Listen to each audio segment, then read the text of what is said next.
Hello friends, welcome to the Success Kendra. Friends देखिए, आज का जो सेशन है बीपीएससी टीआरई 3.0 री एग्ज़ाम जो 19 से 22 जुलाई 2024 के बीच में लिया जाएगा, यानी कि बीपीएससी टीचर 3.0 री एग्ज़ाम 2024 और साथ ही साथ बीपीएससी टीआरई 4.0 जो वैकेंसी आने वाली है उसके लिए बड़ा ही इंपॉर्टेंट सेशन है। देखिए, आज इस सेशन में हम लोग इंडियन नेशनल मूवमेंट यानी कि भारतीय राष्ट्रीय आंदोलन में 1885 से लेकर के 1947 जो कि भारतीय राष्ट्रीय आंदोलन का प्रथम चरण, द्वितीय चरण और तृतीय चरण है, उससे संबंधित सारे फैक्ट्स को आज हम लोग एक ही सेशन में डिस्कस कर लेंगे। आपका यह महामैराथन सेशन है बीपीएससी टीआरई 3.0 री एग्ज़ाम इंडियन नेशनल मूवमेंट का। इसको ध्यानपूर्वक देखिएगा फ्रेंड्स, सारे के सारे प्रश्न जो है आपको यहीं से एग्जाम में देखने को मिलेंगे। ध्यानपूर्वक और धैर्यपूर्वक इस सेशन को पूरा देखिएगा। और देखिए फ्रेंड्स, अगर आप चैनल पर पहली बार विजिट कर रहे हैं तो चैनल को सब्सक्राइब कर लीजिए और जो बगल में बेल आइकन है, घंटी का निशान है, उसको भी ज़रूर दबा लीजिएगा ताकि जब भी इसी तरह का कोई भी इंपॉर्टेंट सेशन अपलोड किया जाए तो उसका नोटिफिकेशन सबसे पहले आपके पास पहुँच जाए। तो चलिए फ्रेंड्स, अब हम लोग सेशन आज के स्टार्ट करते हैं। एक बार सभी लोग प्लीज़ पहले सेशन को लाइक कर दीजिए और इसका लिंक फटाफट किसी भी एक ग्रुप में जहाँ कहीं भी आप हैं वहाँ पर शेयर कर दीजिए। चलिए अब हम लोग सेशन स्टार्ट करते हैं। तो फ्रेंड्स, जैसे मैंने आपको बताया है कि आज इस सेशन में हम लोग बीपीएससी टीआरई 3.0, जी हाँ फ्रेंड्स, बीपीएससी टीआरई 3.0 जो री एग्ज़ाम 19 से 22 जुलाई 2024 के बीच में लिया जाएगा और साथ ही साथ बीपीएससी टीआरई 4.0 जो न्यू वैकेंसी आने वाली है उसके लिए भारतीय राष्ट्रीय आंदोलन यानी कि इंडियन नेशनल मूवमेंट से संबंधित। तो फ्रेंड्स, जैसे मैंने आपको बताया है कि आज इस सेशन में हम लोग बीपीएससी टीआरई 3.0, जी हाँ फ्रेंड्स, बीपीएससी टीआरई 3.0 जो री एग्ज़ाम 19 से 22 जुलाई 2024 के बीच में लिया जाएगा और साथ ही साथ देखिए बीपीएससी टीआरई 4.0 जो न्यू वैकेंसी 2024 में आने वाली है उसके लिए भारतीय राष्ट्रीय आंदोलन यानी कि इंडियन नेशनल मूवमेंट 1885 से लेकर के 1947 ईस्वी, जिसमें आपका भारतीय राष्ट्रीय आंदोलन का प्रथम चरण, द्वितीय चरण और तृतीय चरण है। तीनों चरण के इम्पॉर्टेंट पॉइंट्स को इस सेशन में हम डिस्कस करेंगे। थोड़ा सा लंबा सेशन होगा बट बड़ा ही इम्पॉर्टेंट है, इसको ध्यानपूर्वक और धैर्यपूर्वक जरूर देखिएगा। सारे के सारे प्रश्न आपके एग्जाम में यहीं से देखने को मिलेंगे। तो चलिए सेशन शुरू करते हैं। एक बार पहले सभी लोग लाइक कर देंगे। यहाँ पर आप देख भी सकते हैं भारतीय राष्ट्रीय आंदोलन और स्वतंत्रता प्राप्ति 1885 से 1947। देखिए, भारतीय राष्ट्रीय आंदोलन का प्रथम चरण और ये 1885 से 1905 ईस्वी तक है।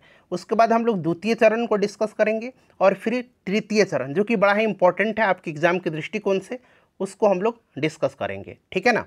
चलिए ध्यानपूर्वक सेशन को देखिएगा। देखिए, भारत में राष्ट्रीय आंदोलन का प्रारंभ 1885 ईस्वी से माना जाता है और तब भारतीय राष्ट्रीय कांग्रेस की स्थापना हुई थी। कब भारतीय राष्ट्रीय कांग्रेस की स्थापना हुई थी?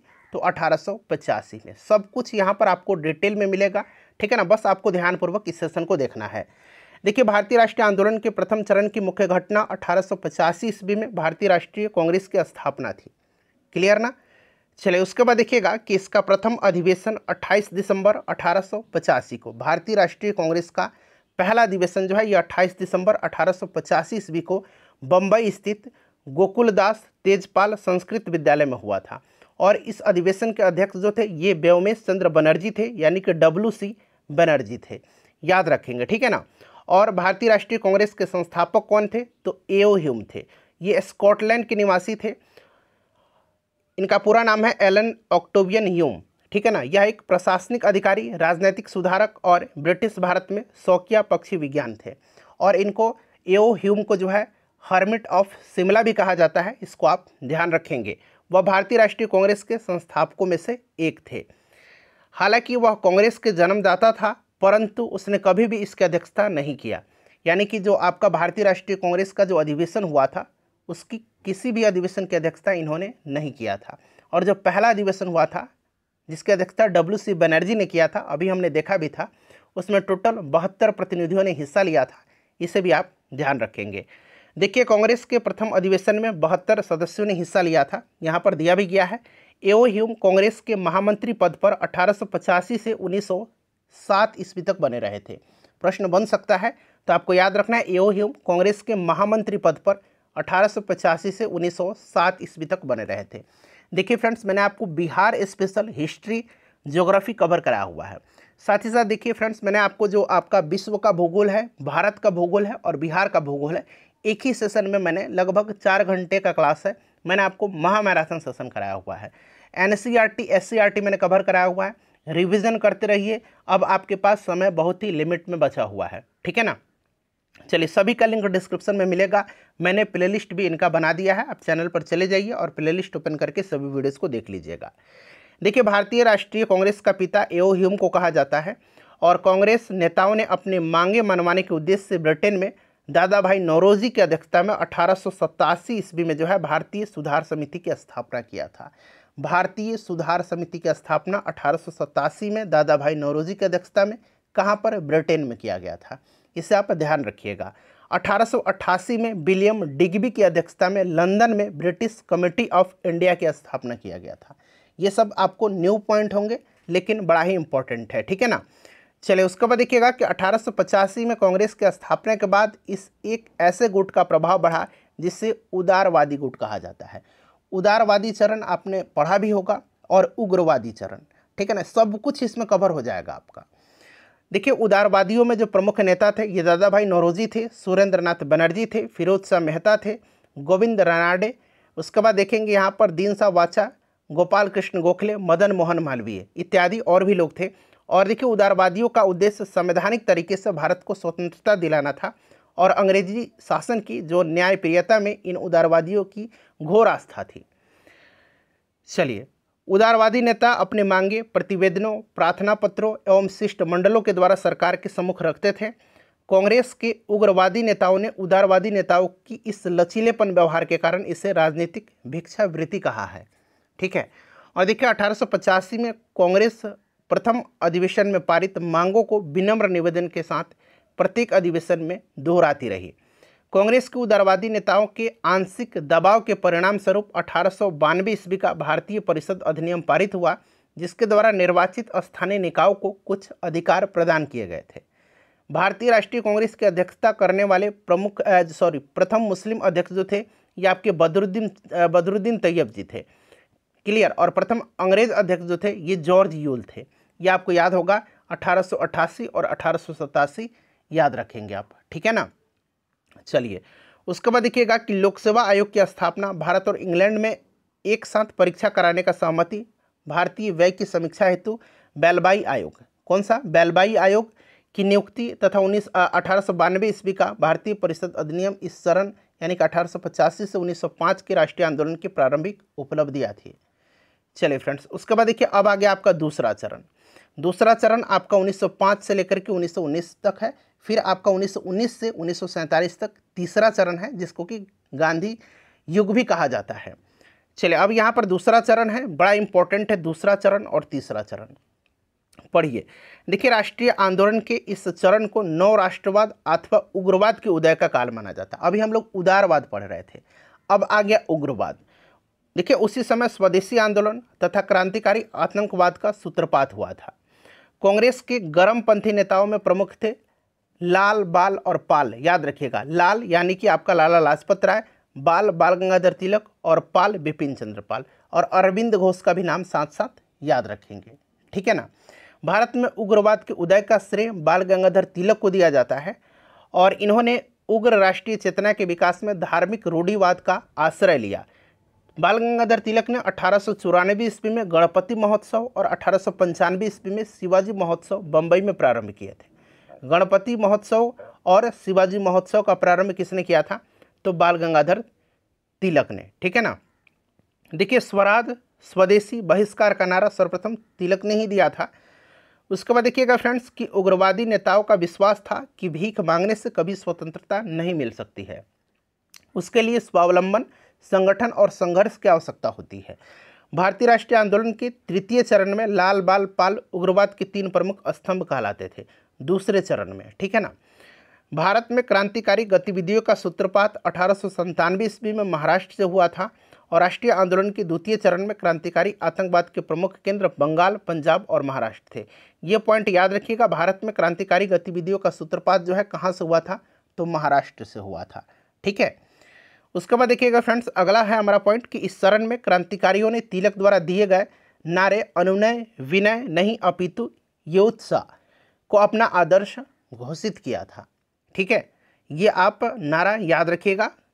चलिए उसके बाद देखिए बंगाल विभाजन बड़ा ही इंपॉर्टेंट है, 1905 में हुआ था। यहाँ हम जानेंगे कि बंगाल में राष्ट्रीय चेतना को नष्ट करने के उद्देश्य से लॉर्ड कर्जन ने जो है 19 जुलाई 1905 को बंगाल विभाजन का निर्णय की घोषणा किया था और फाइनली 16 अक्टूबर 1905 को बंगाल विभाजन प्रभावी हुआ था। बंगाल विभाजन के विरोध में जो है कांग्रेस द्वारा 7 अगस्त 1905 को, ये डेट बड़ा ही इंपॉर्टेंट है, 7 अगस्त 1905 को कलकत्ता के टाउन हॉल में जो है स्वदेशी आंदोलन की घोषणा किया था और साथ ही साथ बहिष्कार प्रस्ताव पारित किया गया था। स्वदेशी आंदोलन की घोषणा कब हुई थी? तो 7 अगस्त 1905 को ये प्रश्न बनता है। ठीक है ना। उसके बाद देखिए 16 अगस्त 1905 को ही संपूर्ण बंगाल में कांग्रेस द्वारा शोक दिवस आयोजित किया गया था। स्वदेशी आंदोलन का विचार सर्वप्रथम कृष्ण कुमार मित्र के पत्र संजीवनी में 1905 में प्रस्तुत किया गया था। नया पॉइंट आपको मिला, ठीक है ना, याद रखिएगा। संजीवनी में 1905 में प्रस्तुत किया गया था कृष्ण कुमार मित्र के पत्र में।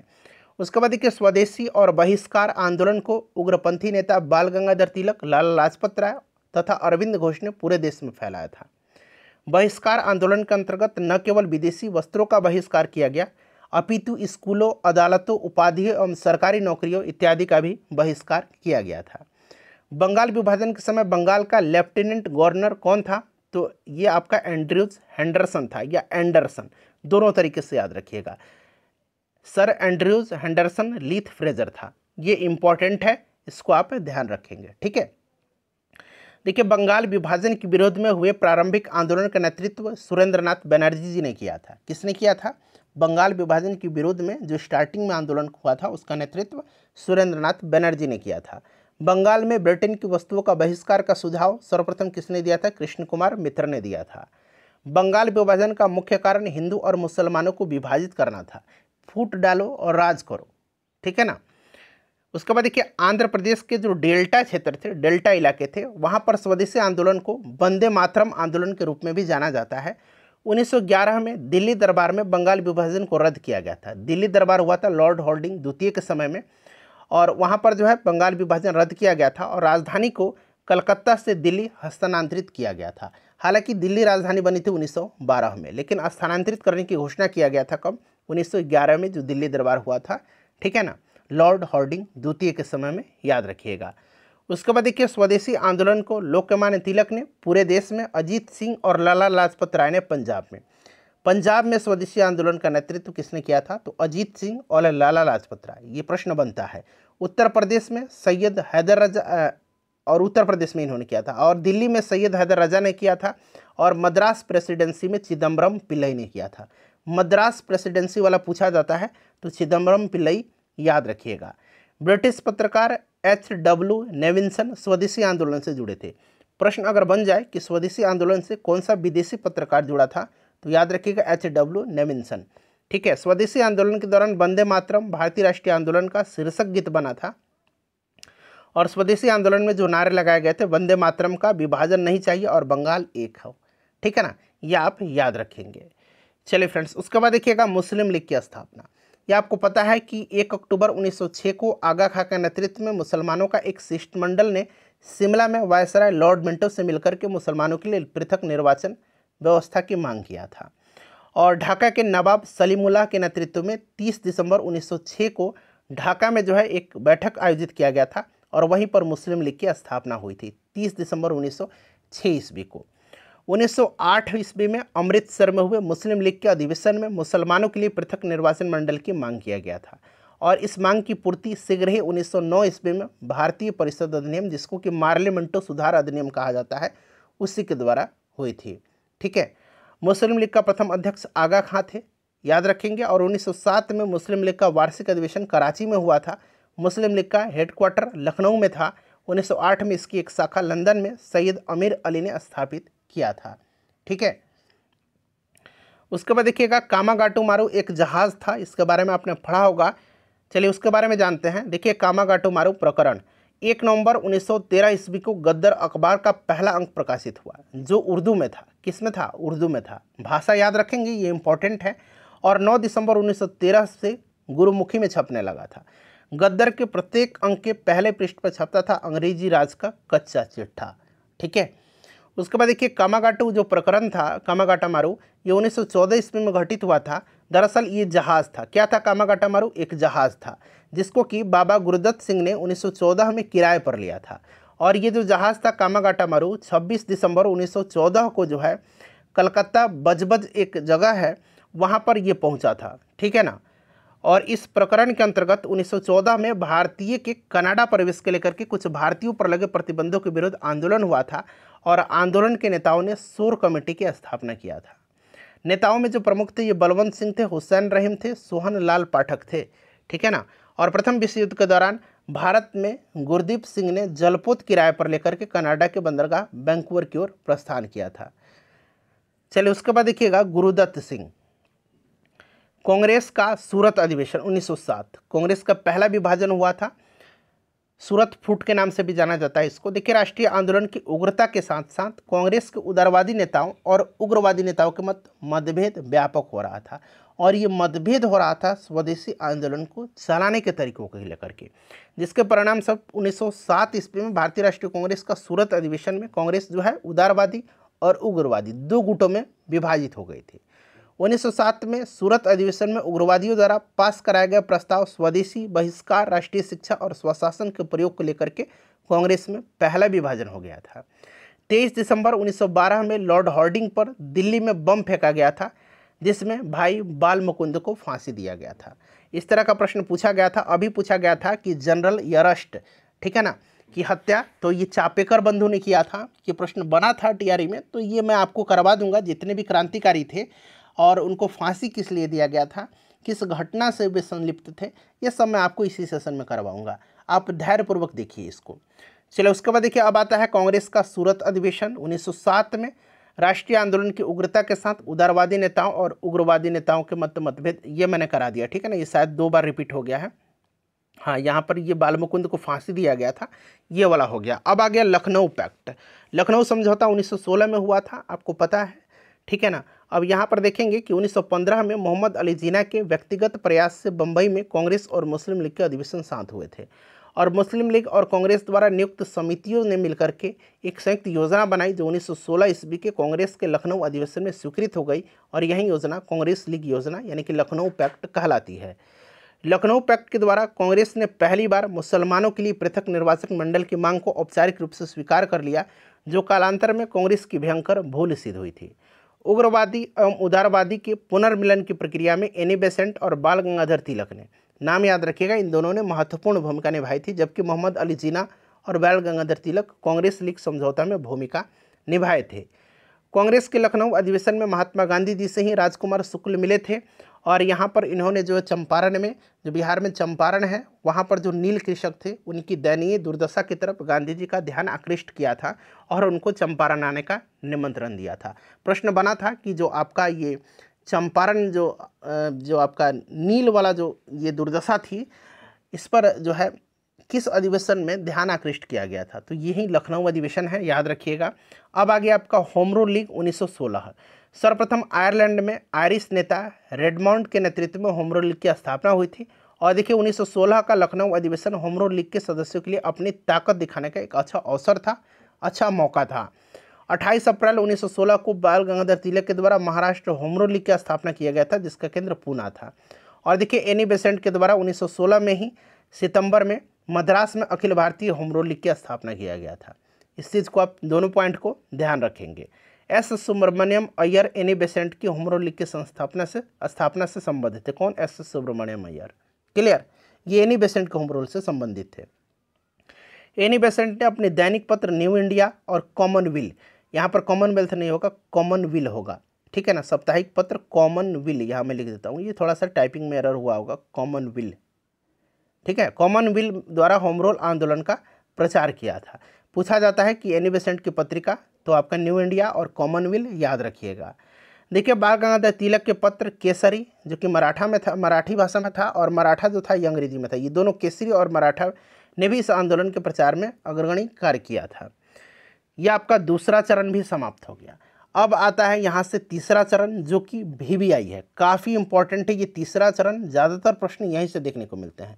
1919 से 1947 तक का ये काल है और इसे गांधी युग के नाम से भी जाना जाता है तीसरा चरण को। चलिए शुरू करते हैं फ्रेंड्स। यहाँ पर आप देख सकते हैं कि भारतीय राष्ट्रीय आंदोलन का तीसरा चरण, तृतीय चरण गांधीवादी युग के नाम से जाना जाता है। 9 फरवरी 1915 को गांधी जी जो है दक्षिण अफ्रीका से इंडिया आए थे और मोहनदास करमचंद गांधी ने गोपाल कृष्ण गोखले को अपना राजनीतिक गुरु बनाया था। महात्मा गांधी जी 1893 में जो है एक गुजराती व्यापारी थे दादा अब्दुल्ला, इन्हीं के मुकदमा लड़ने के लिए दक्षिण अफ्रीका में गए थे और वहाँ पर ये 21 वर्ष रहे थे। भारत वापसी के समय प्रथम विश्व युद्ध चल रहा था और गांधी जी ने ब्रिटिश सरकार की युद्ध के प्रयासों में सहायता किया था। फलतः ब्रिटिश सरकार ने उन्हें कैसरे हिंद से सम्मानित किया था। गांधी जी डरबन से प्रिटोरिया तक रेलवे द्वारा प्रथम श्रेणी के डिब्बों में यात्रा के क्रम में मेरिट्सबर्ग जो है, ठीक है ना, एक जगह है पीटर मेरिट्सबर्ग, नाम है पीटर मेरिट्सबर्ग, वहाँ पर गांधी जी को जो है श्वेत लोगों के द्वारा ट्रेन से नीचे फेंका गया था। और 1904 में इन्होंने जो है फिनिक्स आश्रम की स्थापना किया था डरबन में। गांधी जी की दृष्टि में अहिंसा का अर्थ सत्य की प्राप्ति का रास्ता है, इसे ही रामराज्य कहते हैं। गांधी जी का जन्म देख लीजिएगा, आपको पता है 2 अक्टूबर 1869 को गुजरात के पोरबंदर में हुआ था और 13 वर्ष की आयु में कस्तूरबा गांधी के साथ इनका विवाह हुआ था। Gandhi ji the inner temple London से बैरिस्ट्री का प्रशिक्षण लिया था और रस्किन की पुस्तक अनटू द लास्ट से काफ़ी ये प्रभावित हुए थे। ठीक है, इस पुस्तक के अनुसार व्यक्ति का कल्याण सबके कल्याण में ही निहित है। इसी आधार पर सर्वोदय की अवधारणा का इन्होंने प्रतिपादन किया था। ठीक है ना। चलिए उसके बाद देखिए फ्रेंड्स कि गांधी जी ने भारत वापस आने पर 1916 में अहमदाबाद के समीप साबरमती नदी के तट पर साबरमती आश्रम की स्थापना किया था। 1917-18 ईस्वी के दौरान गांधी जी ने चंपारण किसान आंदोलन, खेड़ा किसान आंदोलन 1918, चंपारण 1917, खेड़ा 1918, अहमदाबाद जो मजदूर आंदोलन था 1918 में इनका सफल नेतृत्व किया था। चंपारण में गांधी जी के साथ राजेंद्र प्रसाद थे, मजहरुल हक, महादेव देसाई, नरहरि पारिक, JB कृपलानी। ये नाम बड़ा इंपॉर्टेंट है, ये नाम याद रखिए। ये चंपारण सत्याग्रह के समय गांधी जी के सहयोगी रहे थे। चंपारण सत्याग्रह के अन्य नेता भी थे ब्रजकिशोर प्रसाद, अनुग्रह नारायण सिंह और शंभू शरण वर्मा। राजकुमार शुक्ल का भी नाम आप याद सकते हैं, राजेंद्र प्रसाद का नाम दिया ही गया है। ठीक है, अहमदाबाद मिल स्ट्राइक में अनुसुईया साराभाई ने गांधी जी का साथ दिया था। ठीक है, सारे के सारे एक एक पॉइंट इंपॉर्टेंट है। देखिए, खेड़ा सत्याग्रह में गांधी जी के साथ सरदार वल्लभ भाई पटेल, नरहरि पारिक, मोहनलाल पांड्या और रविशंकर व्यास थे। भारत का पहला असहयोग आंदोलन खेड़ा सत्याग्रह। ठीक है, चलो उसके बाद देखिएगा कि धर्मनिरपेक्ष लेखकों में गांधीवादी विचारधारा को थोरो, रस्किन और टॉल्स्टॉय ने सबसे अधिक प्रभावित किया था, ये राइटर थे। और देखिए अब आया रॉलेट एक्ट 1919 ईस्वी। थोड़ा सा यहाँ पर स्पष्ट नहीं दिख रहा होगा लेकिन मैं बता देता हूँ, रॉलेट एक्ट लिखा गया है 1919। और रॉलेट एक्ट के बारे में आपको पता ही है, इसको जो है काला कानून कहा जाता है। चलिए पढ़ते हैं इसको। क्रांतिकारी राष्ट्रवादी भावनाओं को कुचलने के लिए 1918 ईस्वी में गठित सर रॉलेट समिति की सिफारिशों के आधार पर जो है आपका 1919 ईस्वी में केंद्रीय विधान परिषद के द्वारा एक विधेयक पारित किया गया था जिसे रॉलेट एक्ट दिया गया था। और इस एक्ट के द्वारा अंग्रेजी सरकार जिसको चाहे जब तक बिना मुकदमा चलाए जेल में बंद रख सकती है। यह कानून जनता की सामान्य जो स्वतंत्रता था उस पर प्रत्यक्ष जो है आपका कुठाराघात था, उस पर प्रतिबंधित कर रहा था जो स्वतंत्रता है उसको। और इसी कारण जो है भारतीय जनता ने इसको काला कानून कह करके कटु आलोचना किया था। ठीक है, उसके बाद देखिएगा कि the anarchical and revolutionary crime act 1919 को सामान्य बोलचाल में रॉलेट एक्ट कहा जाता है। याद रखिएगा, anarchical and revolutionary crime act 1919 को ही क्या कहा जाता है, रॉलेट एक्ट कहा जाता है। ठीक है, रॉलेट एक्ट के विरोध में स्वामी श्रद्धानंद ने लगान न देने का आंदोलन चलाने का सुझाव दिया था। किसने? स्वामी श्रद्धानंद ने। गांधी जी ने रॉलेट एक्ट की आलोचना करते हुए सत्याग्रह करने का निश्चय किया और सत्याग्रह सभा गठित किया था। 6 अप्रैल 1919 को गांधी जी के अनुरोध पर पूरे देश में हड़तालों का आयोजन हुआ था और सरकार ने गांधी जी के पंजाब और दिल्ली में प्रवेश पर प्रतिबंध लगा दिया था। 9 अप्रैल 1919 को गांधी जी के दिल्ली में प्रवेश करते ही उन्हें गिरफ्तार कर लिया गया था और इससे क्या हुआ, जनता में आक्रोश बढ़ गया था। उसके बाद क्या हुआ, गांधी जी को बम्बई ले गया था, वहाँ पर उनको रिहा किया गया था, परंतु आक्रोश जनता का कम नहीं हुआ और जालियांवाला की घटना घटित हो गई। रॉलेट एक्ट के विरोध में मोहम्मद अली जिन्ना, मदन मोहन मालवीय और मजहरुल हक इंपेरियल लेजिस्लेटिव काउंसिल से त्यागपत्र दे दिए थे। नया पॉइंट मिला आपको। ठीक है ना। देखिए, जालियांवाला बाग हत्याकांड 1919 में घटित हुआ था वैसाखी के दिन। वैसाखी के दिन ये प्रश्न बना था इस पर, बैसाखी के दिन, याद रखिएगा, ठीक है ना।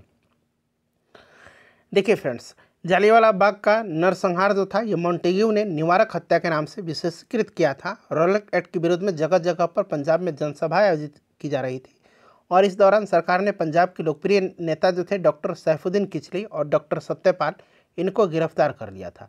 और इन्हीं की गिरफ्तारी की विरोध करने के लिए, ठीक है ना, 13 अप्रैल 1919 को एक जनसभा अमृतसर में जालियांवाला बाग में आयोजित किया गया था। अमृतसर के फौजी कमांडर जनरल डायर ने इस सभा को घेर करके निहत्थी भीड़ पर गोलियां चलवा दी थी। इस हत्याकांड के संदर्भ में सरकारी रिपोर्ट के अनुसार 10 मिनट तक हुई गोलीबारी में लगभग 400 व्यक्ति मारे गए थे और 2000 लोग घायल हो गए थे। इस हत्याकांड ने राष्ट्र की सोई हुई जो आत्मा थी उसको झकझोर दिया था और राष्ट्रीय आंदोलन की दिशा परिवर्तित कर दिया था।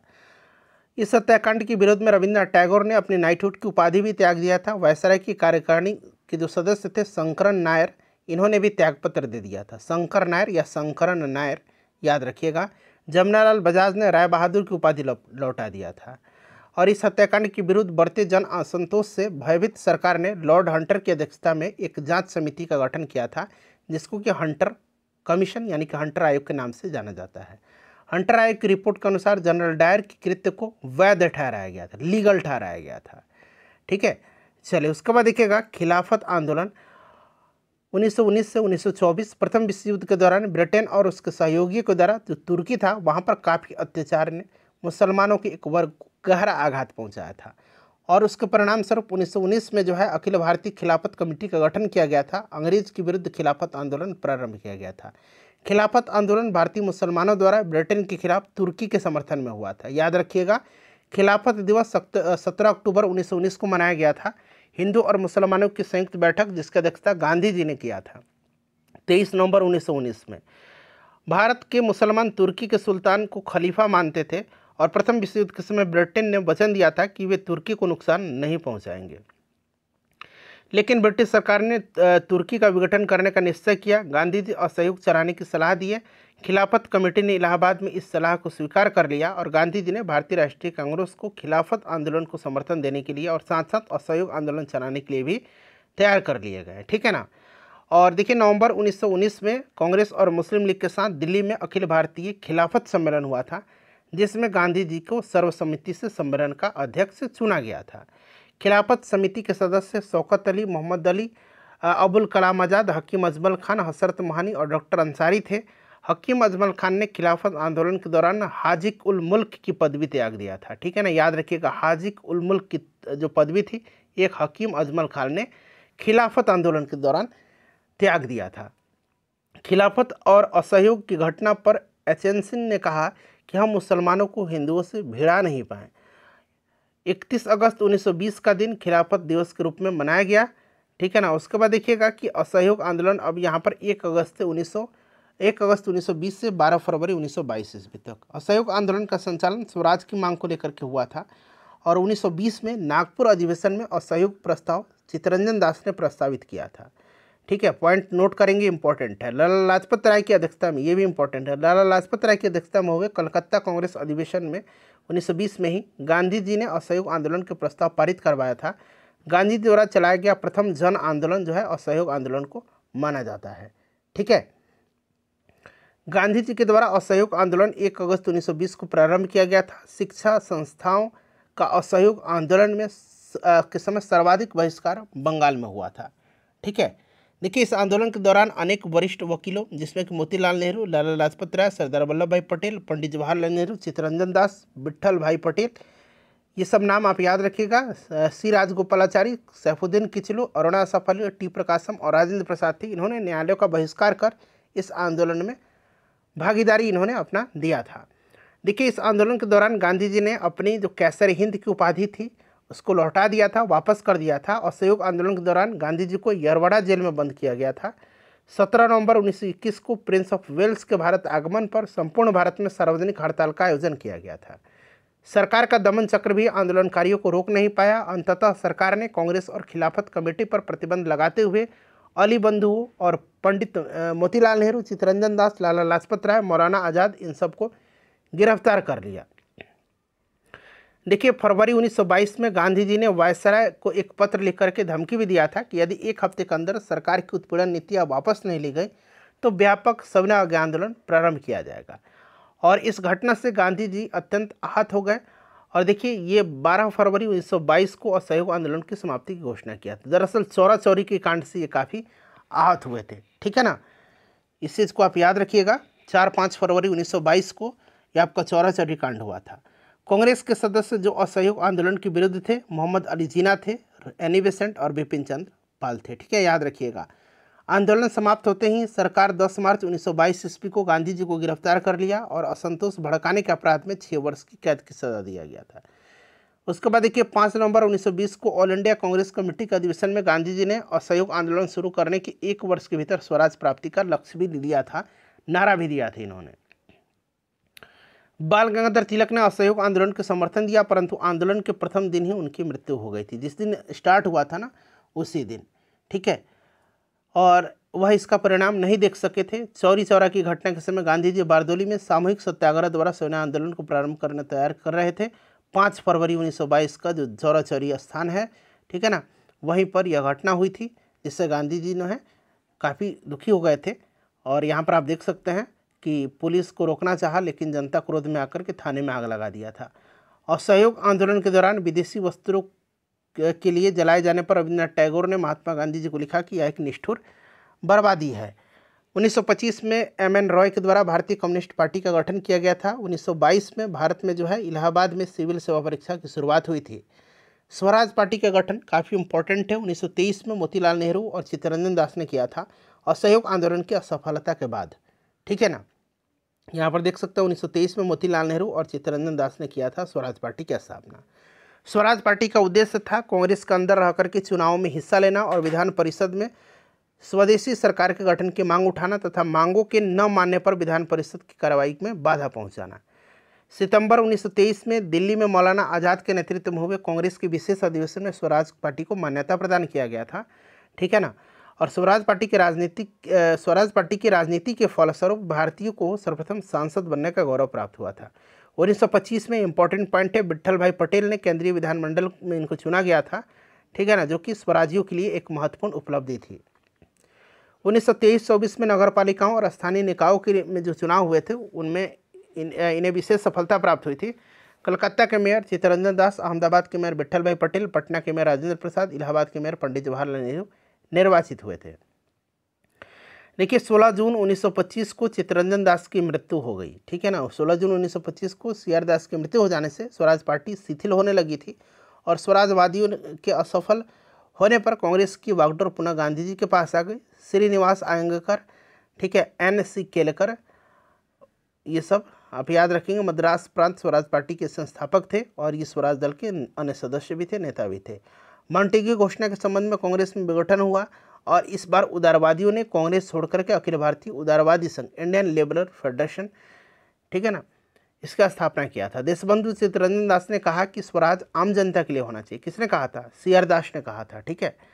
चलिए 1922 में गांधी जी के द्वारा असहयोग आंदोलन समाप्त कर दिए जाने के पश्चात देश में राजनीतिक गतिविधियों के अभाव में उत्साही नवयुवक निराशा से पुनः क्रांतिकारी गतिविधियों को उन्मुख हुए और इस दौर में क्रांतिकारी आंदोलन 2 धाराओं में विकसित हुई थी, एक पंजाब, उत्तर प्रदेश, बिहार और दूसरा बंगाल में, ठीक है। उसके बाद देखिए उत्तर भारत की क्रांतिकारी नेताओं में सत्येंद्र नाथ सान्याल, राम प्रसाद बिस्मिल और चंद्रशेखर आज़ाद काफ़ी चर्चित रहे थे। अक्टूबर 1924 में सत्येंद्र सान्याल, राम प्रसाद बिस्मिल और चंद्रशेखर आज़ाद जो थे, इन्होंने कानपुर में एक क्रांतिकारी संस्था हिंदुस्तान रिपब्लिकन एसोसिएशन HRA की स्थापना किया था। फिर देखिए इस संस्था के द्वारा 9 अगस्त 1925 को उत्तर रेलवे के लखनऊ सहारनपुर संभाग का जो काकोरी नामक है जगह है, वहाँ पर जो है 8 टाउन ट्रेन पर जो है डकैती किया था। खजाना इन्होंने लूट लिया और यह घटना काकोरी कांड के नाम से चर्चित है। उसके बाद यहाँ पर देखिएगा थोड़ा सा छोटा है बट मैं पढ़ करके बता देता हूँ। सरकार ने काकोरी कांड के षड्यंत्र में शामिल जो क्रांतिकारी थे उनको अभियुक्त बनाया था। इसमें राम प्रसाद बिस्मिल, अशफाक उल्ला खान, रोशन लाल और राजेंद्र लाहिड़ी को फांसी दिया गया था, ठीक है ना। ये पूछा जाता है फांसी किसको दिया गया था, तो राम प्रसाद बिस्मिल, अशफाक उल्ला खान, रोशन लाल और राजेंद्र लाहिड़ी को। इस कांड से जो आपका HRA संस्था था उसका अस्तित्व समाप्त हो गया। फिर चंद्रशेखर आज़ाद के नेतृत्व में सितंबर 1928 में दिल्ली का फिरोज शाह कोटला मैदान था, वहाँ पर हिंदुस्तान सोशलिस्ट रिपब्लिकन एसोसिएशन की स्थापना हुई थी। साइमन कमीशन के विरोध के समय लाला लाजपत राय पर लाठियों से प्रहार करने वाला जो पुलिस अधीक्षक था सैंडर्स 30 अक्टूबर 1988 को भगत सिंह चंद्रशेखर आज़ाद राजगुरू के द्वारा उसकी हत्या कर दिया गया था। ठीक है। हिंदुस्तान सोशलिस्ट रिपब्लिकन एसोसिएशन के 2 सदस्य भगत सिंह और बटुकेश्वर दत्त ने 8 अप्रैल 1929 को केंद्रीय विधानमंडल में बहस के दौरान बम फेंका, जिसका उद्देश्य सरकार को आतंकित करना था। विधानमंडल में बम फेंकते समय पहली बार भगत सिंह ने इंकलाब जिंदाबाद का नारा दिया था। 23 मार्च 1931 को भगत सिंह, सुखदेव और राजगुरू को फांसी दिया गया था। याद रखिएगा 23 मार्च 1931 को। उसके बाद देखिएगा, उसके बाद क्या हुआ कि हिंदुस्तान सोशलिस्ट रिपब्लिकन एसोसिएशन के एकमात्र बचे सदस्य चंद्रशेखर आज़ाद को भी 1931 में पुलिस के साथ मुठभेड़ हुआ था अल्फ्रेड पार्क इलाहाबाद में, ये वीरगति को प्राप्त हुए थे। इस प्रकार से उत्तर भारत में HRSA Hindustan socialist Republican association की गतिविधि का सदैव के लिए अंत हो गया। बंगाल में सुरेशन ने इंडियन रिपब्लिकन आर्मी की स्थापना किया था। ठीक है, सुरेशन ये संस्था चटगांव में सक्रिय थी और इसमें और सदस्य थे अनंत सिंह, अंबिका चक्रवर्ती, प्रीतिलता वाडेकर। ठीक है ना, प्रीतिलता वाडेकर का नाम याद रखेंगे, गणेश घोष, कल्पना घोष। 16 फरवरी 1933 को राजद्रोह के आरोप में सुरेशन को बंदी बना लिया गया था और 12 फरवरी 1934 को उनको फांसी दिया गया था। ब्रिटिश सरकार ने क्रांतिकारियों का भयंकर दमन किया, जिसके फलस्वरूप 1932 ईस्वी तक क्रांतिकारी आंदोलन बिखर गया। अब यहाँ पर देखिए, भारत के जो महान शहीद हैं, भारत माता के सपूत, एक बार उनके बारे में यहाँ पर जान लेंगे, चूँकि प्रश्न बना था। ठीक है ना, ये वाला प्रश्न बना था, आपको मैं दिखा देता हूँ। यहाँ पर आइए, ये देखिए, यही चापेकर बंधु था ना, लेफ्टिनेंट एरस्ट की हत्या आपका TRE 3.0 जो रद्द हो गया था उसमें पूछा गया था। तो जितने भी क्रांतिकारी हैं यहाँ पर उनके बारे में जान लीजिए। सबसे पहले खुदीराम बोस, आपको पता है 1908 में आपका जो मुजफ्फरपुर का सेशन जंग जज किंग्सफोर्ड था, उसकी गाड़ी पर बम फेंका गया था। खुदीराम बोस थे और प्रफुल्ल चाकी थे। खुदीराम बोस को फांसी दिया गया था 11 अगस्त 1908 को और प्रफुल्ल चाकी ने आत्महत्या कर लिया गया। राजेंद्र लाहिड़ी दक्षिणेश्वर बम कांड तथा काकोरी जो आपकी डाक गाड़ी डकैती कांड थी, उस सिलसिले में गिरफ्तार हुए थे और इनको 1927 में 17 दिसंबर के दिन गोंडा के जेल में फांसी दिया गया था। राम प्रसाद बिस्मिल मैनपुरी षड्यंत्र और काकोरी कांड का योजनाकार, इसी कांड में इनको बंदी भी बनाया गया था काकोरी कांड में, और 19 दिसंबर 1927 को गोरखपुर जेल में इनको फांसी दिया गया था राम प्रसाद बिस्मिल जी को। अशफाक उल्ला खान, आपका ये जो काकोरी डकैती थी इसमें बंदी बनाया गया था और 19 दिसंबर 1927 को फैजाबाद जेल में इनको फांसी दिया गया था। उधम सिंह, जिन्होंने माइकल ओ डायर को हत्या किया था, इन्होंने, ठीक है ना, लंदन में जाकर के गोली मारा था 13 मार्च 1940, याद रखिएगा, और इनको 31 जुलाई 1940 को फांसी दिया गया था। भगत सिंह सैंडर्स की हत्या और अप्रैल 1929 में जो केंद्रीय विधानसभा था वहाँ पर बम फेंकने के सिलसिले में इनको गिरफ्तार किया गया था और सैंडर्स हत्या केस में इनको मौत की सज़ा सुनाई गई थी। 23 मार्च 1931 को फांसी दिया गया था इनको, भगत सिंह, सुखदेव और राजगुरू को। ठीक है, चलिए उसके बाद देखिए, चंद्रशेखर आज़ाद, आपको पता है कि काकोरी जो आपकी ट्रेन डकैती थी, इसका मुख्य अभियुक्त और अंग्रेजी सरकार ने इन्हें जिंदे या मुर्दा पकड़ने के लिए 30,000 रुपये का पुरस्कार की घोषणा किया गया था। अल्फ्रेड पार्क इलाहाबाद में ये शहीद हुए थे 1931 27 फरवरी।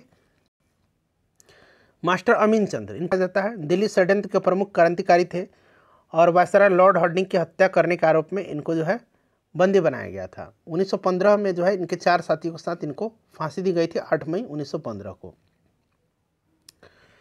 उसके बाद देखिए अवध बिहारी बोस, ये भी आपके दिल्ली षड्यंत्र केस और लाहौर बम कांड के आरोपी थे और इनको जो है फरवरी 1914 ईस्वी में बंदी बनाया गया था। 8 मई 1915 को इनको फांसी दिया गया था।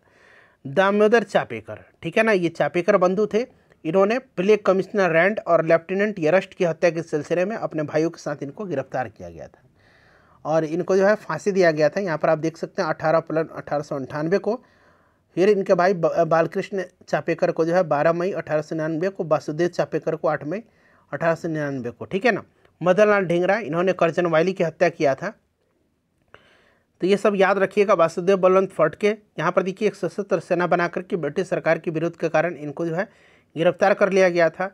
करतार सिंह सराबा, गदर पार्टी के सक्रिय कार्यकर्ता और लाहौर सैनिक षड्यंत्र के नेता, ठीक है ना, ये सब आप याद रखेंगे। अनंत कन्हारे, नासिक में, ये बड़ा इंपॉर्टेंट है, नासिक में जो आपका जैक्सन का हत्या हुआ था इसी में ये अभियुक्त बनाए गए थे और 1910 19 अप्रैल के दिन इनको फांसी दिया गया था। सुभाष चंद्र बोस, ठीक है ना, इनके बारे में यहाँ पर आप देख सकते हैं 1945 में इनकी वायुयान दुर्घटना में मृत्यु हो गई थी। हालांकि इसका कोई प्रमाणिक अभी प्रमाण नहीं मिला है ठोस। विष्णु गणेश पिंगल 1915 23 मार्च विस्फोटक बमों के साथ गिरफ्तार किए गए थे। ब्रजकिशोर चक्रवर्ती मिदनापुर के जिला मजिस्ट्रेट बर्ज पर गोली चलाने के आरोप में इनको गिरफ्तार किया गया था। कुशाल कुंवर ब्रिटिश सैनिक गाड़ी को पटरी से उतारने के संदेह में इनको गिरफ्तार किया गया था। उसके बाद देखिएगा यहाँ जगन्नाथ सिंधे, ठीक है ना, सोलापुर में थाने पर हमले हुआ था, वहाँ पर इनको अभियुक्त बनाया गया था। सूर्यसेन मास्टरदा, ठीक है, इस चीज़ को आप याद रखिएगा कि सूर्यसेन को जो है आपको 1930 ईस्वी में चिटगांव स्थित ब्रिटिश शस्त्रागार पर आक्रमण में भाग लेने के कारण गिरफ्तार किया गया था इनको, ठीक है। और 12 जनवरी 1934 को इन्हें फांसी पर लटका दिया गया था। लाला लाजपत राय साइमन कमीशन के विरोध किया था और पुलिस जो था सैंडर्स, आपको याद होगा लाठी के प्रहार से इनकी जो है मृत्यु हो गई थी। चलिए उसके बाद देखिए अब आया आपका साइमन कमीशन। 1927 भारत में प्रशासनिक सुधार की जांच कर अपेक्षित सुधार के लिए रिपोर्ट देने के लिए 1919 में जो आपका 1919 का जो भारत सुधार अधिनियम था, जिसको कि मॉन्टेग्यू चेम्सफोर्ड सुधार अधिनियम कहा जाता है, उस एक्ट के अनुसार 1927 में सर जॉन साइमन की अध्यक्षता में एक आयोग गठित किया गया था जिसमें कोई भी भारतीय नहीं था, इसलिए इसको व्हाइटमैन कमीशन कहा गया था। 1928 में साइमन कमीशन भारत आया था। 3 फरवरी के दिन लॉर्ड इरविन के सुझाव पर भारतीयों को साइमन कमीशन से बाहर रखा गया था। साइमन कमीशन की नियुक्ति 1919 एक्ट के क्रियान्वयन की पूछताछ के लिए किया गया था। परिणामस्वरूप कांग्रेस ने इसका बहिष्कार किया। उसके बाद देखिएगा कि जहाँ तहाँ यह आयोग गया वहाँ यह इसका विरोध किया गया और काले झंडे इसको दिखाए गए थे। 1928 में साइमन कमीशन के विरोध प्रदर्शन में पुलिस की लाठी की चोट से घायल लाला लाजपत राय की मृत्यु हो गई थी। साइमन कमीशन ने आपका मई 1930 ईस्वी में अपनी रिपोर्ट प्रस्तुत किया था, जिसका आधार पर लंदन के गोलमेज सम्मेलन में विचार विमर्श हुआ था। भारत के स्वतंत्रता संग्राम में साइमन कमीशन विरोधी आंदोलन ने सक्रिय राष्ट्रीय आंदोलन के निर्णायक दौर में पहुंचा दिया था। नेहरू रिपोर्ट बड़ा इंपॉर्टेंट है। साइमन कमीशन का बहिष्कार करने के लिए लॉर्ड वर्कनहेड ने भारतीयों को संविधान बनाने की चुनौती दिया था। कहा था इसने कि भारतीय अपना संविधान बना ही नहीं सकते, ठीक है। तो इन्होंने इस चुनौती को स्वीकार किया भारतीयों ने, और भारतीय नेताओं ने देखिए यहाँ पर चुनौती स्वीकारते हुए फरवरी 1928 में दिल्ली में सर्वदलीय सम्मेलन का आयोजन किया था। और इस सम्मेलन में इस आशय का प्रस्ताव पारित किया गया कि जिसमें एक ऐसा संविधान निर्माण की योजना थी जिसमें पूर्ण उत्तरदायी सरकार की व्यवस्था निहित है, ठीक है। 11 मई 1928 को दूसरे सर्वदलीय सम्मेलन में पंडित मोतीलाल नेहरू की अध्यक्षता में एक 7 सदस्यीय समिति बनाई गई, जिससे संविधान के सिद्धांतों को निर्धारित करना था। और इस समिति ने 28 अगस्त 1928 को अपनी रिपोर्ट प्रस्तुत किया था और इसे ही नेहरू रिपोर्ट के नाम से जाना जाता है। इस रिपोर्ट में औपनिवेशिक स्वराज, केंद्र में पूर्ण उत्तरदायी शासन, प्रांतीय स्वतंत्रता, मौलिक अधिकार जैसे विषय शामिल थे। पूर्ण स्वराज को तत्कालिक लक्ष्य के रूप में जवाहरलाल नेहरू और सुभाष चंद्र बोस ने इंडिपेंडेंस फॉर इंडिया लीग के रूप में कांग्रेस के भीतर एक दबाव समूह का निर्माण किया था। देखिए पूर्ण स्वराज का लक्ष्य 1928 में लखनऊ में हुए सर्वदलीय सम्मेलन में नेहरू रिपोर्ट पर विचार हुआ। मोहम्मद अली जिन्ना ने इस रिपोर्ट को अस्वीकार कर दिया था, लेकिन कांग्रेस में सुभाष चंद्र बोस और पंडित जवाहरलाल नेहरू ने डोमिनियन स्टेट की जगह पूर्ण स्वराज को कांग्रेस का लक्ष्य बनाने का आकांक्षा प्रस्तुत किया था, ठीक है। नेहरू रिपोर्ट पर कलकत्ता में कांग्रेस अधिवेशन में पूर्ण स्वराज और डोमिनियन स्टेट को लेकर के मतभेद की स्थिति उत्पन्न हो गई, जिससे गांधी जी ने हस्तक्षेप करके सुलझाया था। गांधी जी के प्रस्ताव के अनुसार सरकार को 1 वर्ष का समय दिया गया और चेतावनी दी गई कि यदि 1 वर्ष के भीतर नेहरू रिपोर्ट में प्रस्तावित संवैधानिक योजना को स्वीकार कर डोमिनियन स्टेट प्रदान न किया गया तो कांग्रेस पूर्ण स्वराज से कम किसी भी प्रस्ताव पर समझौता नहीं करेगी। यहाँ पर देखिए जिन्ना फॉर्मूला। मुस्लिम लीग के नेता मोहम्मद अली जिन्ना ने नेहरू रिपोर्ट में मुसलमानों के लिए पृथक निर्वाचन मंडल की सुविधा न दिए जाने के कारण मुसलमानों की 14 सूत्रीय मांगों का प्रपत्र जारी किया था और इसे ही जिन्ना का 14 सूत्री फार्मूला कहा जाता है। देखिए इस जो मांग थी इस फार्मूले में, इसमें मुख्य मांग क्या थी, तो मुसलमानों के लिए आपका पृथक निर्वाचन की सुविधा, केंद्रीय तथा प्रांतीय विधानमंडल में जो थे मंत्रिमंडलों में मुसलमानों के लिए 1/3 प्रतिनिधि, मुस्लिम बहुमत वाले प्रांत का पुनर्गठन, राज्य के सभी सेवाओं मुसलमानों के लिए पदों का आरक्षण। कांग्रेस का लाहौर अधिवेशन बड़ा ही इंपॉर्टेंट है फ्रेंड्स। कांग्रेस द्वारा ब्रिटिश सरकार को दी गई आपकी 1 वर्ष की समय सीमा जो डोमिनियन स्टेट की स्थापना के संदर्भ में दिया गया था वो समाप्त हो जाने के पश्चात 31 दिसंबर 1929 को लाहौर में कांग्रेस का अधिवेशन आयोजित हुआ था। पंडित जवाहरलाल नेहरू ने इसकी अध्यक्षता किया था, इस अधिवेशन के अध्यक्ष थे। ठीक है, और इन्हीं की अध्यक्षता में जो है कांग्रेस ने नेहरू रिपोर्ट को निरस्त घोषित कर दिया। इस अधिवेशन में पंडित जवाहरलाल नेहरू ने उद्घोषणा की कि आज हमारा केवल एक लक्ष्य है, स्वाधीनता का लक्ष्य। मैं समाजवादी हूँ, गणतंत्रवादी हूँ, पूर्ण स्वतंत्रता ही भारत की जनता का लक्ष्य है। चलिए याद रखेंगे। उसके बाद देखिए सविनय अवज्ञा 1929 के लाहौर कांग्रेस अधिवेशन में जो है आपका कांग्रेस कार्यकारिणी को सविनय अवज्ञा आंदोलन प्रारंभ करने का अधिकार दिया गया था। फरवरी 1930 में आपका साबरमती आश्रम में हुई कांग्रेस कार्यकारिणी की दूसरी बैठक में महात्मा गांधी को सविनय अवज्ञा आंदोलन प्रारंभ करने का दायित्व सौंपा गया था। और देखिए आंदोलन प्रारंभ करने से पूर्व महात्मा गांधी जी थे इन्होंने वायसराय इरविन के समक्ष एक मांग प्रस्तुत किया था, परंतु वायसराय के द्वारा महात्मा गांधी की मांग को अस्वीकृत कर दिया गया था। इसके परिणाम स्वरूप गांधी जी के द्वारा सविनय अवज्ञा आंदोलन का सूत्रपात किया गया था। और देखिए 12 मार्च 1930 को महात्मा गांधी जी ने ऐतिहासिक नमक सत्याग्रह प्रारंभ करके सविनय अवज्ञा आंदोलन का पथ प्रशस्त किया। 12 मार्च 1930 को अपने 78 अनुयायियों के साथ इन्होंने जो है साबरमती आश्रम से डांडी मार्च स्टार्ट किया था। 24 दिन की लंबी यात्रा के पश्चात ये 6 अप्रैल 1930 को जो है डांडी पहुंचते हैं और वहां पर सांकेतिक रूप से नमक कानून तोड़ते हैं, नमक बना करके, ठीक है ना। और यहीं से सविनय अवज्ञा आंदोलन स्टार्ट होता है। गांधी जी डांडी आए, सभी पत्रकारों को संबोधित करते हुए कहा कि शक्ति के विरुद्ध अधिकार की इस लड़ाई में मैं विश्व की सहानुभूति चाहता हूँ, ठीक है ना। देखिए तमिलनाडु में जो है सी राजगोपालाचारी और मालाबार में वायकम सत्याग्रह के नेता के केलकड़ जो है इन्होंने नमक आंदोलन की शुरुआत किया था। पश्चिमोत्तर प्रांत में जो है आपके खान अब्दुल गफ्फार खान थे, इन्हीं के नेतृत्व में सविनय अवज्ञा आंदोलन संचालित हुआ था। और उनके द्वारा जो गठित था आपका खुदाई खिदमतगार लाल कुर्ती संगठन ने सविनय अवज्ञा आंदोलन में महत्वपूर्ण भूमिका निभाई थी। ब्रिटिश सरकार के द्वारा सविनय अवज्ञा आंदोलन को उत्पीड़नकारी तरीकों से कुचलने का प्रयास किया गया था। जून 1930 में कांग्रेस और उसके संबद्ध सभी संगठन गैर कानूनी घोषित कर दिए गए थे। जवाहरलाल नेहरू और महात्मा गांधी को गिरफ्तार कर लिया गया था। नमक कानून के उल्लंघन पर गांधी जी को भी जो है आपको गिरफ्तार करके यरवड़ा जेल रखा गया था। तत्पश्चात आंदोलन का नेतृत्व अब्बास तैयब जी के हाथों में आया था। और देखिए बेब मिलर एक अमेरिकी पत्रकार थे जिसने गांधी जी के जो डांडी मार्च था उस समय साबरमती आश्रम में इनको गांधी जी ने ठहराया था। सुभाष चंद्र बोस ने नमक सत्याग्रह की तुलना नेपोलियन के एल्बा से पेरिस यात्रा से किया है, ठीक है ना। चलिए अब देखिए ये गोलमेज सम्मेलन आता है। पहला गोलमेज सम्मेलन 1930 में हुआ था, याद रखिएगा।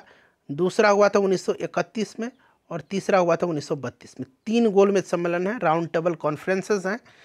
पहला गोलमेज सम्मेलन जो है ये 12 नवंबर 1930 से 13 जनवरी 1931 के बाद लंदन में आयोजित हुआ था। और यह ऐसी वार्ता थी जिसमें ब्रिटिश शासकों द्वारा भारतीयों को बराबर का दर्जा प्रदान किया गया था।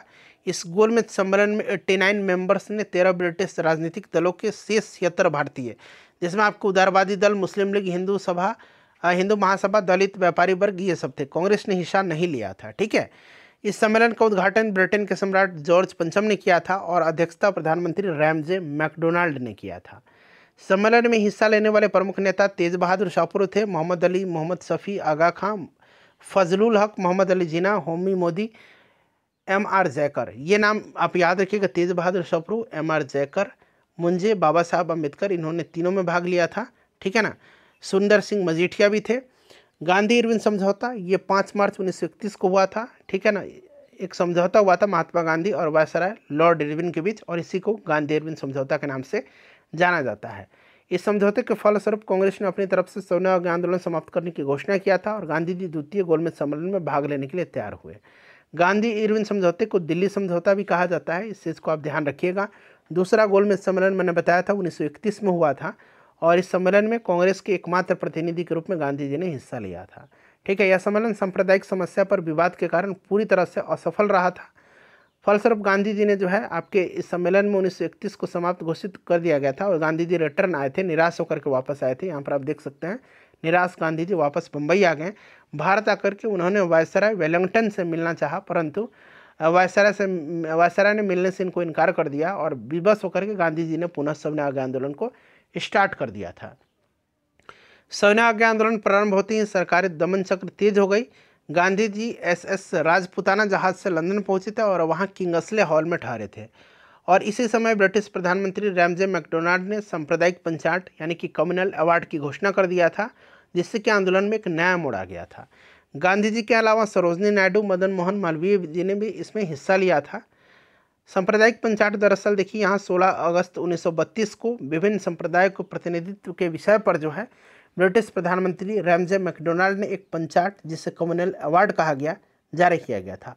और इस पंचायत में पृथक निर्वाचन पद्धति को न केवल मुसलमानों के लिए जारी रखा गया था, अपितु इसे दलित वर्गों पर भी, दलित वर्ग से उन पर लागू किया गया था। इसके अंतर्गत मुसलमानों, ईसाइयों, सिखों, आंग्ल भारतीयों और अन्य के लिए पृथक निर्वाचन पद्धति की सुविधा प्रदान किया गया था। दलित वर्ग को पृथक निर्वाचन मंडल की सुविधा दिए जाने के विरोध में महात्मा गांधी जी ने जेल में ही 20 सितंबर 1932 को आमरण अनशन प्रारंभ किया था। मदन मोहन मालवीय, डॉक्टर राजेंद्र प्रसाद, पुरुषोत्तम दास टंडन और राजगोपालाचारी के प्रयत्नों से 5 दिन के उपरांत 26 सितंबर 1932, याद रखिएगा, गांधी जी और बाबा साहब अम्बेडकर के मध्य पुनः समझौता हुआ 26 सितंबर 1932 को। पुनः समझौता के अनुसार दलितों के लिए पृथक निर्वाचन व्यवस्था समाप्त हो गई और इस समझौते के अंतर्गत दलितों के लिए सीट बढ़ाकर के 71 से 148 कर दिया गया। तीसरा गोलमेज सम्मेलन 1932 में हुआ था, याद रखिएगा फ्रेंड्स। और देखिए यह 17 नवंबर से 24 दिसंबर 1932 तक आयोजित हुआ था और इसमें लंदन में हुआ था। मात्र 46 प्रतिनिधियों की भागीदारी से यह संपन्न हुआ था और कांग्रेस ने इसका बहिष्कार किया था। इस सम्मेलन में भारत सरकार अधिनियम 1935 को अंतिम रूप दिया गया था। डॉक्टर भीमराव अंबेडकर तीनों गोलमेज सम्मेलन में भाग लेने वाले भारतीय थे और यह तीनों अलग भारतीय प्रतिनिधि थे, अलग अलग सम्मेलन नहीं थे, ठीक है ना, अपितु एक ही सम्मेलन की अवस्था थी जो 3 सत्रों में संपन्न हुई थी, पहला, दूसरा और तीसरा। चलिए उसके बाद देखिएगा कि अखिल भारतीय किसान सभा का प्रथम सम्मेलन अप्रैल 1936 में लखनऊ में हुआ था और इसके अध्यक्ष स्वामी सहजानंद सरस्वती थे और इसके महासचिव NG रंगा थे। ठीक है, अगस्त प्रस्ताव के बारे में जानिए। देखिए अगस्त प्रस्ताव 8 अगस्त 1940 दूसरा विश्व युद्ध प्रारंभ हो जाता है। उसका प्रारंभ होने पर कांग्रेस ने युद्ध में समर्थन के बदले भारत को स्वतंत्र राष्ट्र घोषित किए जाने का प्रस्ताव रखा। और देखिए मार्च 1940 को कांग्रेस ने अपने रायगढ़ बिहार में आयोजित आपका वार्षिक अधिवेशन में प्रस्ताव पारित किया। रामगढ़ था ना शायद, ये रामगढ़, ठीक है ना। वहाँ पर स्पष्ट किया कि यदि केंद्र ने एक अंतिम राष्ट्रीय सरकार गठित कर दे तो कांग्रेस द्वितीय विश्व युद्ध में सरकार का सहयोग कर सकती है।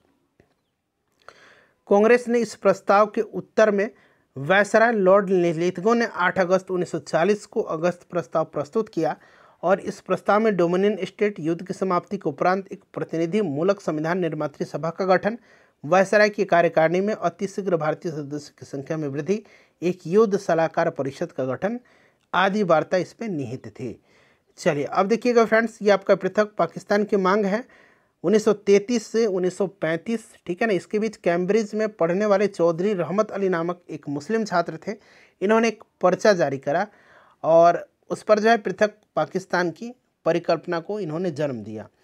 22 से 23 मार्च 1940 को मुस्लिम लीग के लाहौर अधिवेशन में पहली बार पृथक पाकिस्तान राज्य के निर्माण का प्रस्ताव पारित किया गया था और इस प्रस्ताव में पाकिस्तान शब्द का उल्लेख नहीं था।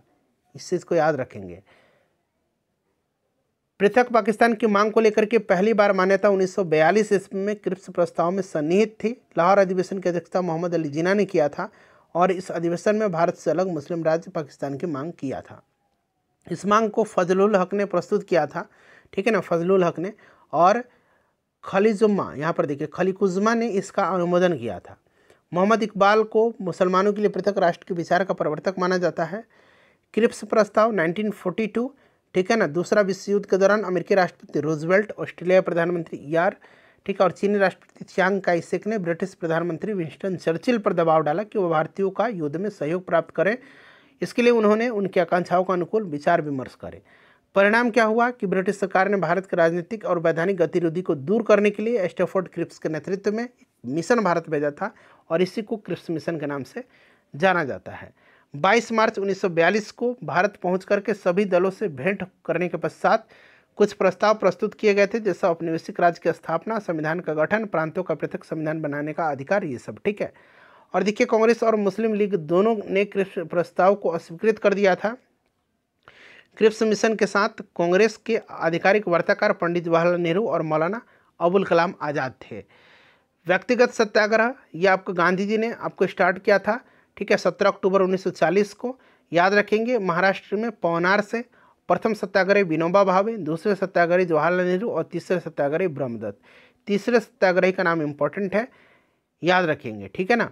चलिए, भारत छोड़ो आंदोलन 1942 में ये शुरू होता है अगस्त प्रस्ताव और क्रिप्स मिशन की विफलता के बाद कांग्रेस के द्वारा शुरू किया गया। देखिए, अगस्त प्रस्ताव और कांग्रेस की जो आपकी क्रिप्स मिशन थी, अगस्त प्रस्ताव और क्रिप्स मिशन की असफलता के बाद तथा कांग्रेस द्वारा शुरू किए गए आंदोलनों के दौरान राष्ट्रीय सरकार की स्थापना की मांग को अस्वीकार कर जाने पर कांग्रेस ने बम्बई अधिवेशन में 8 अगस्त 1942 को भारत छोड़ो का प्रस्ताव पारित किया था। गांधी जी ने बम्बई के ग्वालियर टैंक के मैदान से लोगों को करो या मरो का नारा दिया था।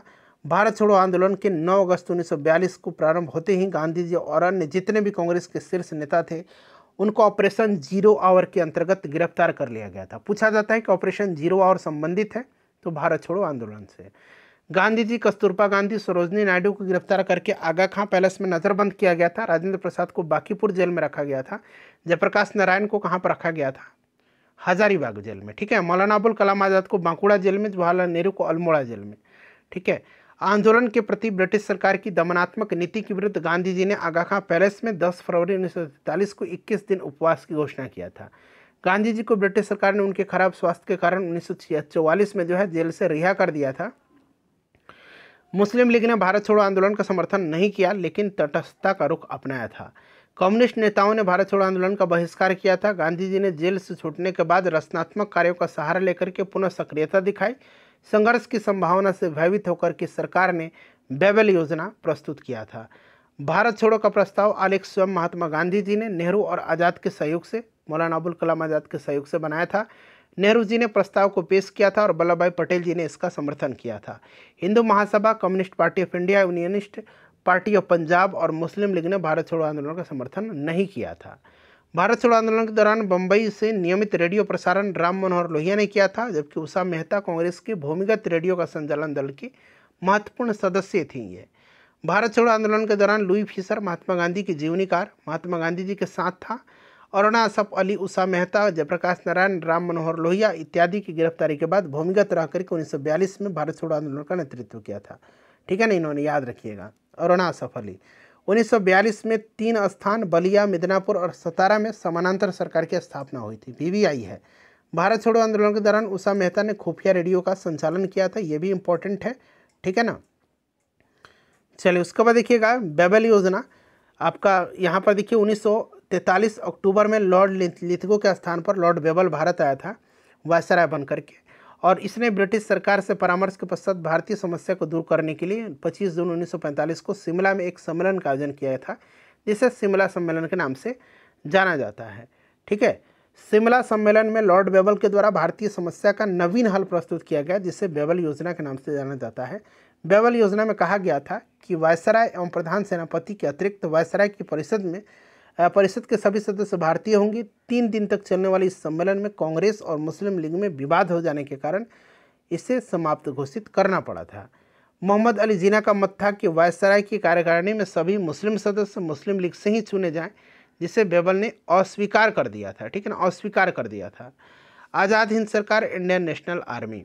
अब देखिए यहाँ पर आज़ाद हिंद फौज के गठन का विचार सबसे पहले मोहन सिंह के मन में आया था। आज़ाद हिंद फौज का प्रथम डिवीज़न जो है 1 सितंबर 1942 को कैप्टन मोहन सिंह के द्वारा गठित हुआ था, जो फेल हो गया था, असफल हो गया था। फिर आज़ाद हिंद फौज का सफलतापूर्वक स्थापना रासबिहारी बोस जी ने किया था, ठीक है ना। चलिए, उसके बाद देखिए द फ्री इंडिया सेंटर का गठन सुभाष चंद्र बोस ने जर्मनी में किया था। द फ्री इंडिया लीजन नामक सेना का गठन भी इन्होंने ही किया था, ठीक है। चलो, उसके बाद देखिए सुभाष चंद्र बोस ने 21 अक्टूबर 1943 को सिंगापुर में भारत की अस्थायी सरकार का गठन किया था, जिसका जर्मनी और जापान ने समर्थन किया था। अक्टूबर 1943 को सुभाष चंद्र बोस ने हिंद फौज के सर्वोच्च सेनापति बने थे, आज़ाद हिंद फौज के, ठीक है ना। और आज़ाद हिंद फौज के 3 ब्रिगेड था, याद रखिएगा, सुभाष, गांधी और नेहरू ब्रिगेड, ठीक है ना। महिलाओं के ब्रिगेड का नाम था रानी लक्ष्मीबाई रेजिमेंट। और आज़ाद हिंद फौज का झंडा तिरंगे की भांति, जिस पर दहाड़ते शेर का चिन्ह था। 8 नवंबर 1943 को जापान के अंडमान और निकोबार को सुभाष चंद्र बोस को सौंप दिया गया था और उन्होंने इसका नाम शहीद द्वीप, अंडमान का नाम शहीद द्वीप और निकोबार का नाम स्वराज द्वीप रखा था, ठीक है।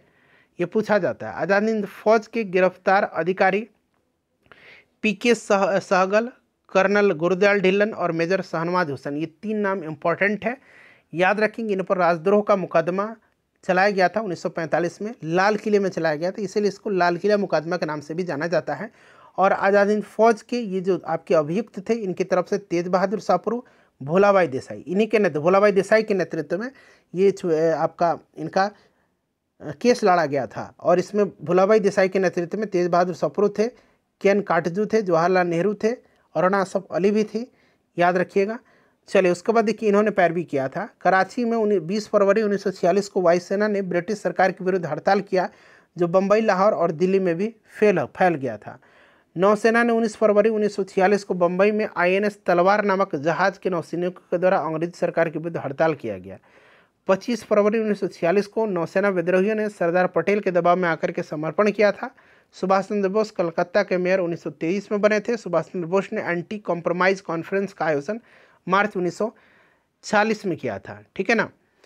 रास बिहारी बोस ने जापान में इंडियन क्लब की स्थापना किया था। और जनवरी 1944 में रंगून में, वर्मा में, म्यांमार में INA का हेडक्वार्टर लाया गया था।